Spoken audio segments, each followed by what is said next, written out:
আসসালামু আলাইকুম বন্ধুরা, আমরা আজ এই মুহূর্তে ঢাকা সিটি কর্পোরেশনের মধ্যেই আফতাবনগরের ঠিক পিছনে দাসেরকান্দি গ্রামের মধ্যে আছি।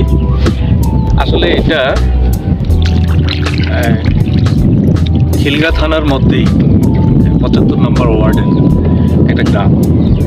ঠিক পিছনেই আসলে এটা হলো আফতাবনগরের পূর্ব পাশে চায়না প্রজেক্ট ওয়াসার পাট শোধনাগার। আসলে এটাকে প্রজেক্ট হিসেবে অনেকে চিনে।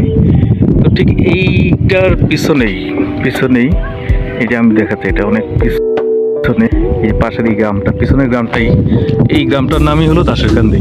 তো আসলে বন্ধুরা, এখানে খুব সুন্দর গ্রাম্য আবহাওয়া এবং বিশাল জলাশয়। এখানে একটা লেক আছে, আমি একটা লেক দেখাই। এই যে এটা লেকটা অনেক বড়। আমি এখন ঠিক পিছনের এই যে এটা হলো একটা মাদ্রাসা, মসজিদ এবং স্কুল। পাশে এখানে একটা কায়েতপাড়া হাট। এই যে পিছনে 10 তলাটা দেখা যাচ্ছে আর কি, কায়েতপাড়া হাট। এটা 10 তলা কায়েতপাড়ার মধ্যেই এই যে এই গ্রামটা।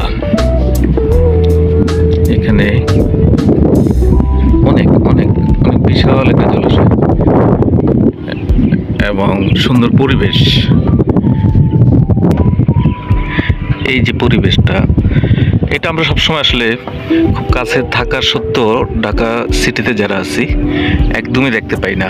তো কেউ যদি সময় পাওয়া যায়, সুযোগ পাওয়া যায়, তাহলে আসলে এই জায়গাগুলোতে মানুষের অবসর সময়টা ঘুরে আসলে মানসিকভাবে অনেকটা আসলে রিল্যাক্স হয়। তো এই জন্যই আসলে ভিডিওগুলো একটু দেখানো। তো সবাই ভালো থাকবেন, সুস্থ থাকবেন। আসসালামু আলাইকুম।